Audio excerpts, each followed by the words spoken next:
We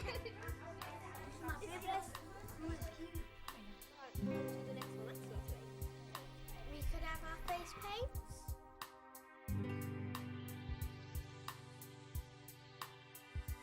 It's basically something to help you to make more friends so you don't keep on going home because you feel ill or scared. Meet new people. It's fun and I like it because we create friends and make friends.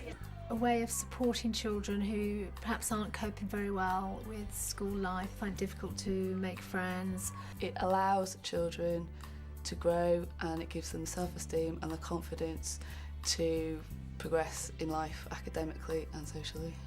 Children that we have at Pyramid would be the ones that, the child you don't notice, the child that just gets overlooked by both their teachers and their peers, but a child that could be giving so much more than they are. They're very quiet, they're compliant, they're never in trouble, but they get missed. First thing we do is assess all the children in a particular year group. I'll sit around with the teachers and we'll talk these children through, and you find that it raises their profile. We identify them then and we have a meeting in November with the coordinator for Pyramid Club. We work out which children we want to go into Pyramid Clubs, and we try and find pathways for all the children that we don't actually put in Pyramid Clubs. So although we only end up with maybe 8 to 12 children in a Pyramid Club, we try and make sure that every child in the year that the teachers are concerned about, we actually find somewhere for them to go, a pathway for them. He was invited to join the Pyramid Club and I said to him, just go along. I didn't really think it would make that much difference to him. Welcome to my Pyramid Club. Croatia Club Pyramid. We all make up a name for it, and it's the Friendly Devil Club. The Fab Activity Club. Only speak if you're holding Simba. And we used to have lots of circle time. We used to sit in a circle and we used to discuss things. First week circle time, child won't be able to talk and will pass, and maybe until week 5 or 6. And when they do contribute, when they do say something, it is monumental, and it's been a big thing for them to do that, and that can often open the floodgates, and then you'll find that perhaps they don't want to stop after that. I know, because I'm in garden club. What do we have to do then? You need compost. The club leaders are there to create that welcoming, comfortable environment. That's a lovely one, isn't it? Yeah. It's very much the children's club, and you would hope that by the end of the 10-week session you're merely there to facilitate and they are really running their club for them. That's how you empower the children, that's how you see such a huge difference by the end of the club. Just think of something that you might like to do at the party. I would like to have some games. A lot of children want to play safe and they don't want to make any mistakes, where hopefully when they've been to Pyramid Club they're more willing to take the risk. We get our volunteers from a lot of different areas. We have a lot of sixth formers from local schools that want to take part because it gives them so much experience with childcare, behaviour management. If they're interested in psychology or education, it's a great thing for them to do to get experience. We also have lots of local volunteers that want to get involved to help out the schools and the local children. So they get in touch with us and then we set up training sessions for them to come to. The other activity is we're going to make some friendship bracelets. It's enabling that one-to-one, I think, that really makes the difference, that lets a child know that you really do care about them, you're interested in them, you want to hear their thoughts, their opinions, and I think that's really the key to a successful Pyramid Club. I didn't know teachers were that nice and they felt like friends. Before Kai started the club, he was very frustrated a lot of the time, things to do with his schoolwork and making friends. He was very, very shy. He didn't sort of listen in or involve himself in the lesson. Before I used to never put my hand up and I never answer any questions. She was very quiet girl, very scared. She didn't like to play with her brother and sisters. She didn't have any friends, and in the school she was always unhappy child. Twice a week or 3 times a week I used to take her home after lunchtime and get the phone call, Amba is not feeling well, she's ill, and I wasn't happy at all.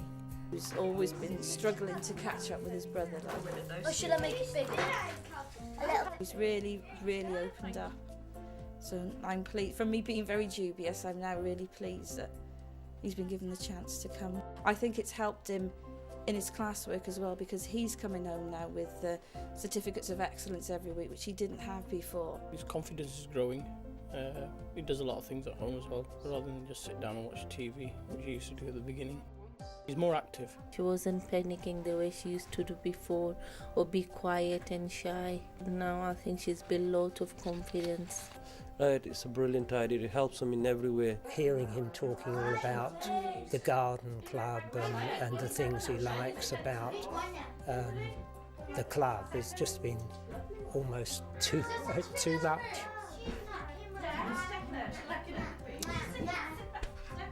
I think he stopped being a small boy dependent perhaps on me. Maybe I'm a bit overprotective as a mum, but dependent on me to sort things out, to come up to the school. He's able to do things for himself, and yeah, that does make me really proud of him.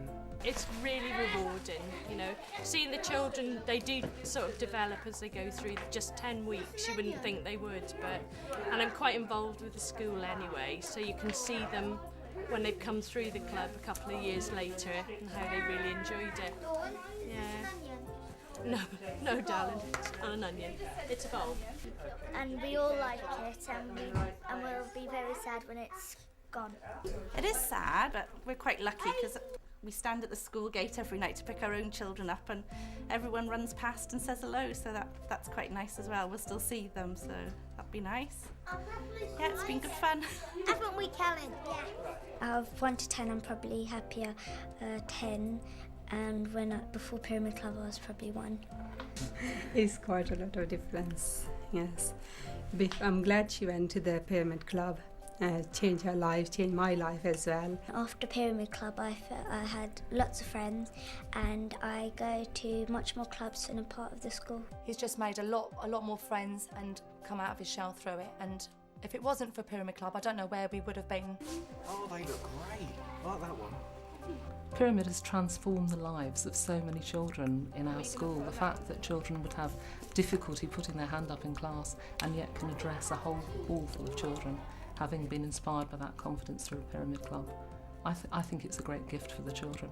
You can't recognise them from what they were before to what they are now. These are children that tend to be overlooked in everything. They don't make trouble, they don't ask for attention, and they often don't get it. So it doesn't necessarily occur to people to put money in order to help them at all, because they don't actually have the capacity to ask for it themselves. Pyramid is such a useful thing because it gives children a chance that they wouldn't otherwise have, and children that wouldn't necessarily get noticed by any other charity or by any other organisations that are working within the school to help children. I think you should put up a pyramid at your school.